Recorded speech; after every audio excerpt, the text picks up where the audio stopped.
নিচ্ছি। তো রান্নার সব থেকে বেশি ইম্পর্ট্যান্ট এতদিন আমি রান্না করে যেটা আমি নিজে লার্ন করেছি, সবাই কম বেশি সবারই, আমারও এখনও কম বেশি ভালো মন্দ সব কিছুই হয়।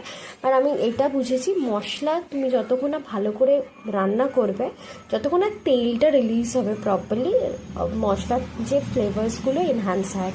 তো আমাদের কথা বলতে বলতে আমাদের এইটাও মশলাটা কষা হয়ে গেছে। তো আমার ম্যারিনেট চিকেন দিয়ে আমার Kashmiri red chilli powder add করা হয়ে গেছে। তো এখানে দেখতে পাচ্ছ কত সুন্দরভাবে চিকেন থেকে অয়েল রিলিজ হয়েছে।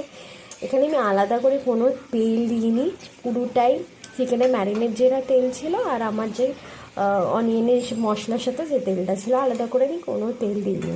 তো এখানে খুব ভালোভাবে চিকেনটা কষা হচ্ছে, কালারটা দুর্দান্ত এসছে জাস্ট বিকজ পেঁয়াজটা যখন তুমি ফ্রাই করছো ওই সময় যে চিনিটা দিয়েছি, এটা ঠিক তারই ম্যাজিক। আর তার সাথে আমি খুব সামান্য পরিমাণে কাশ্মীরি রেড চিলি পাউডার দিয়েছি, তোমরা যদি চাও ওটাও মিক্স করতে পারো। তো সোজাসুজি আমি খাবারে চলে এসেছি, আর বেশি দেরি না করে আমার খাবারে নিয়ে নিয়েছি উচ্ছে ভাজা, সব রকম ফ্রাইড। তো আমি এটা ব্যালেন্স করি যে লাইক এভরিডে মিলের মধ্যে vegetable has to be there. So vegetable is very important, আর আমি খুব ভালোবাসি, I am a very like open for everything, মানে আমার কোনো ব্যাপার না, তেতো খেতে আমার কোনো প্রবলেম, তো আই জাস্ট লাভ ইট। তো তারপরে আমার চলে এসছে, আমাদের বিরিয়ানি হয়েছিল আলাদা করে। তো বিরিয়ানির আলু দিয়ে জাস্ট আমি ভাতটাকে জাস্ট দেখো দেখো খালি just awesome, and it feels just heaven.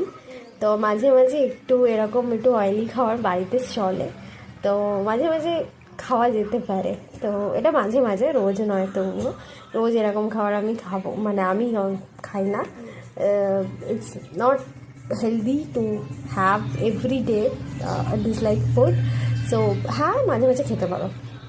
তো এবারে আমি আলুটা, আর এই যে চিকেনের আলু, এর একটা আলাদাই স্বাদ হয়।